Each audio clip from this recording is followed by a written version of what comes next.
welcome to the Bossed Up Podcast, episode 489. I'm your host, Emily Aries, the founder and CEO of Bossed Up. And today I want to talk a little bit about our nation's childcare crisis. I know I've sprinkled this in throughout a few different episodes over the past year.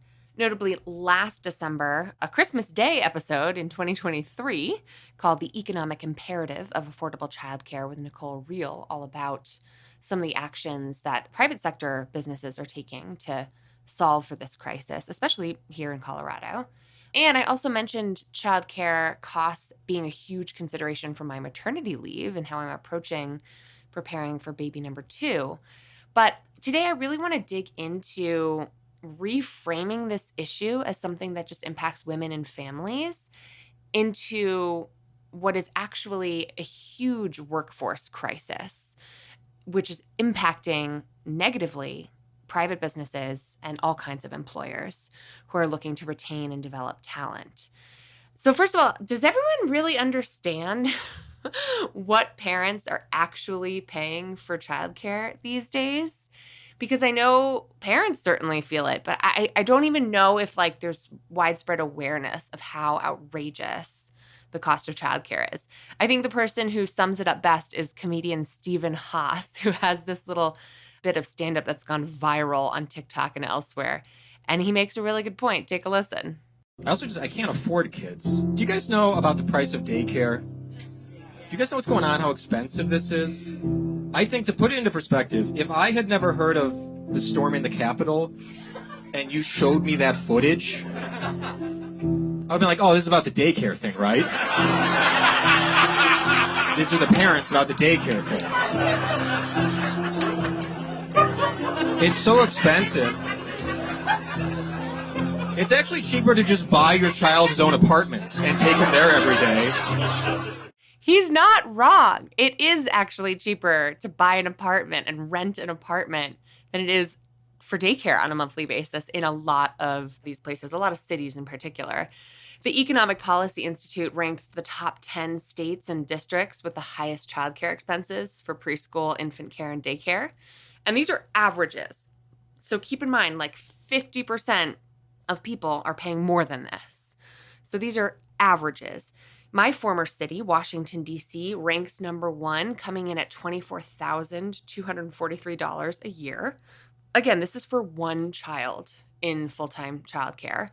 That comes out to about $2,020 a month.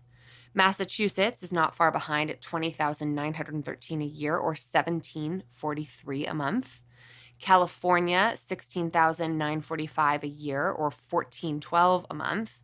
And the list goes on. Minnesota, Connecticut, New York, Maryland, Colorado is right there at $15,000 a year per kid. And I'll tell you, I'm paying a lot more than that just for Max's full-time care.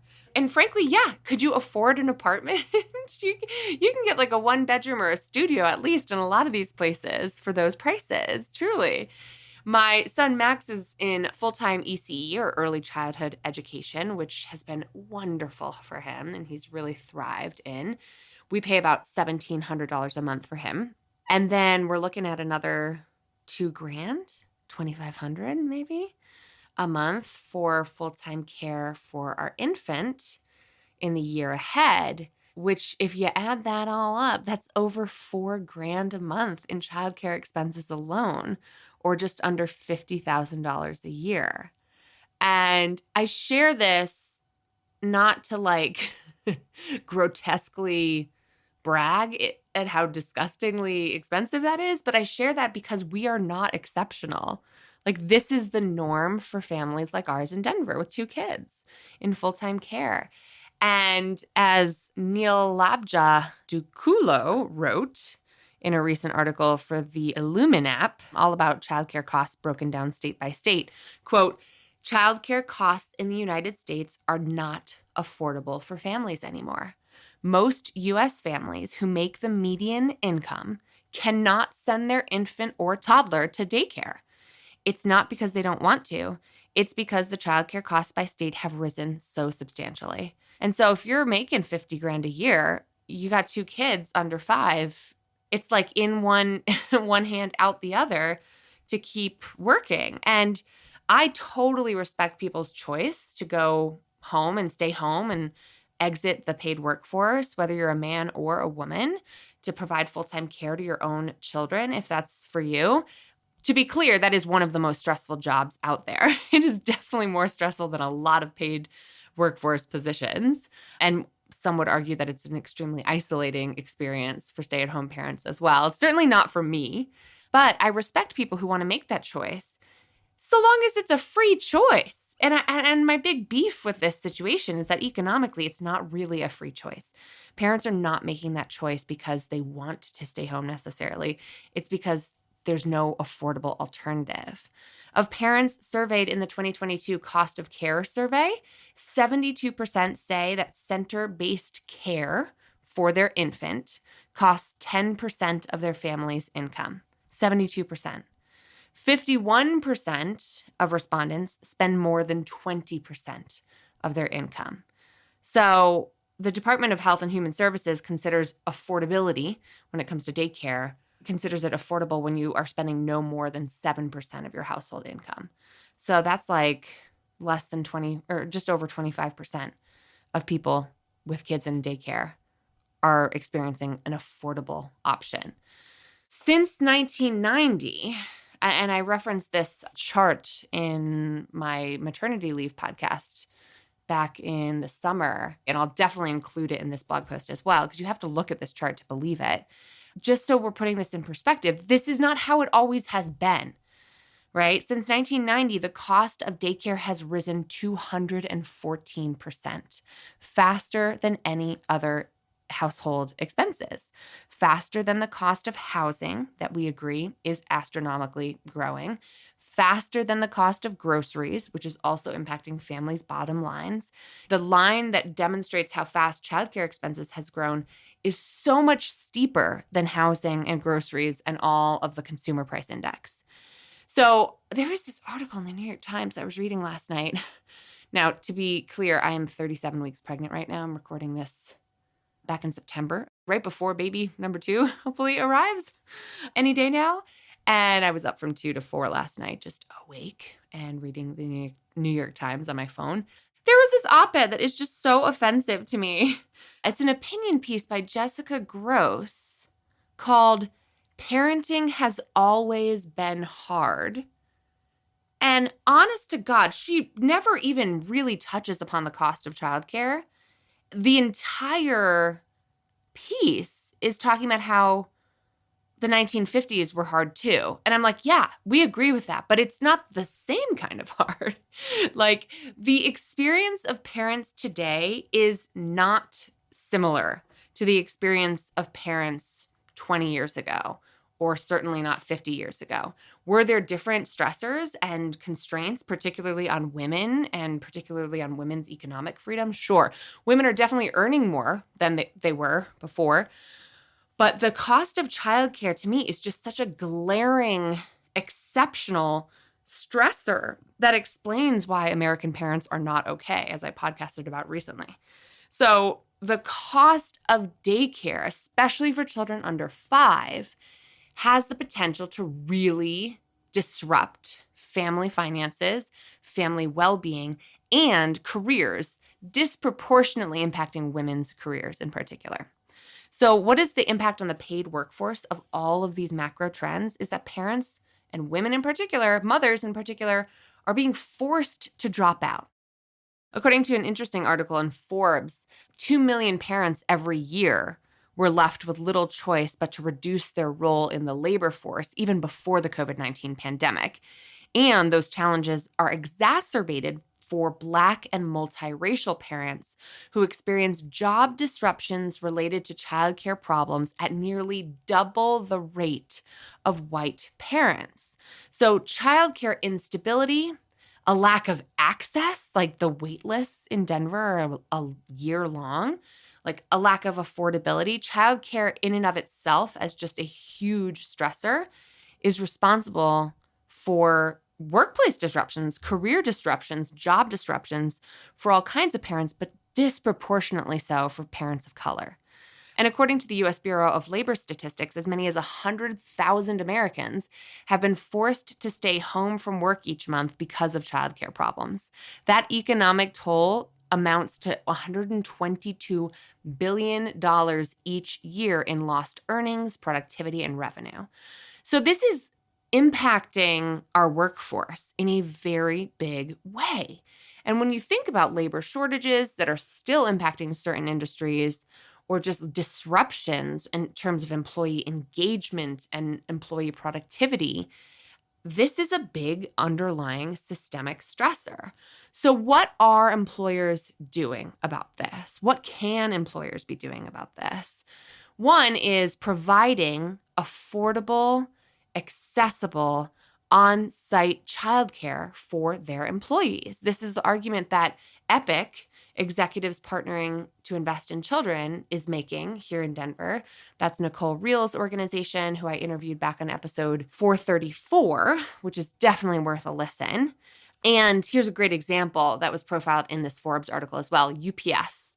The shipping company UPS announced that it would expand its on-site childcare initiative to many more of its workers, first having provided emergency daycare services during a pilot program last year when they offered the benefit to employees who were working a night shift at a facility in Northern California. The need is so evident now that UPS is offering this initiative to even more workers at the California site, as well as workers in Pennsylvania, and have plans to expand the service to additional facilities next year.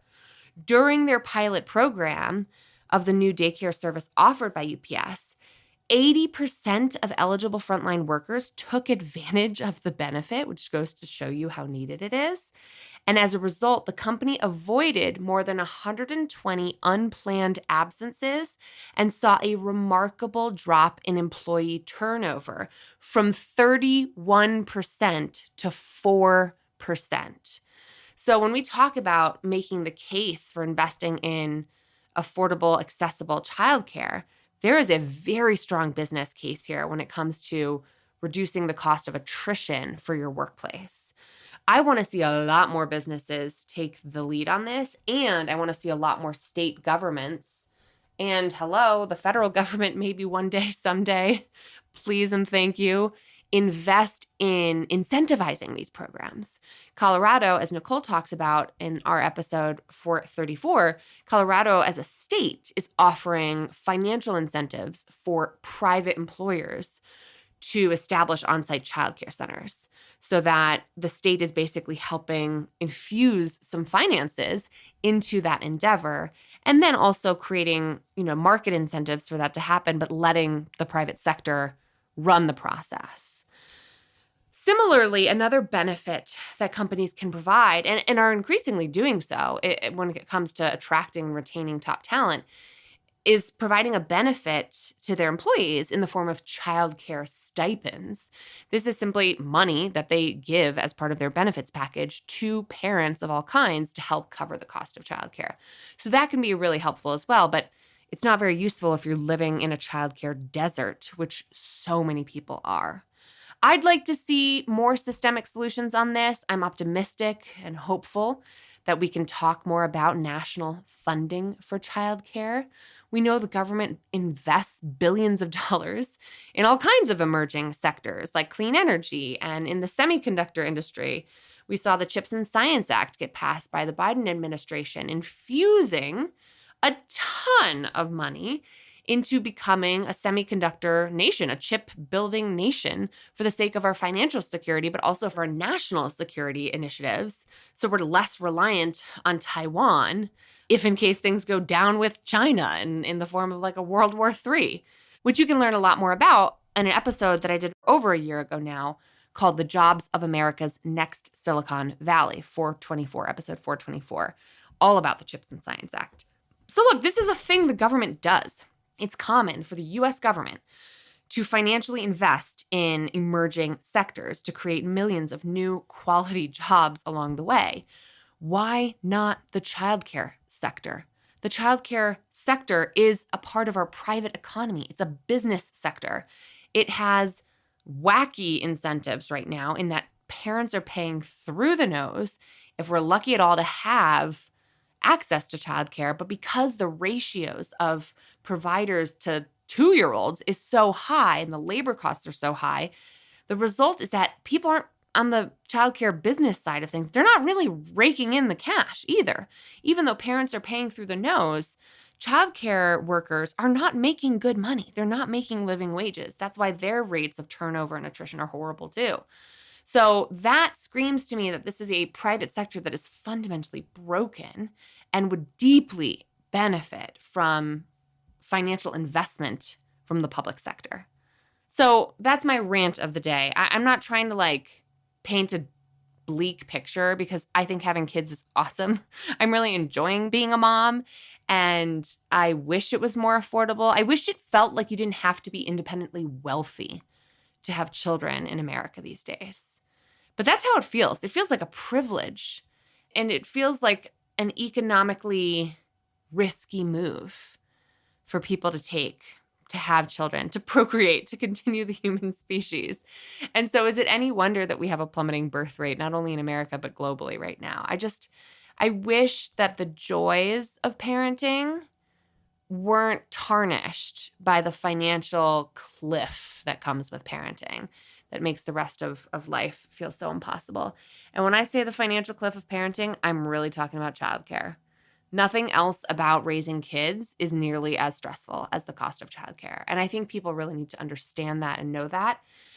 Otherwise, it just sounds like, oh yeah, when I was raising kids in the 80s, it was hard too. No, things are fundamentally different right now, and we need systemic solutions. So if employers care about retaining and developing moms and all kinds of parents in the workforce, this is an issue employers and workplaces need to get on board with. So if you want to take action, head to bossedup.org/take action. You'll see some of our policy priorities that we're advocating for here at Bossed Up, including access to affordable care and national paid family and medical leave, which I didn't get into today, but I hope you can see is very related to this.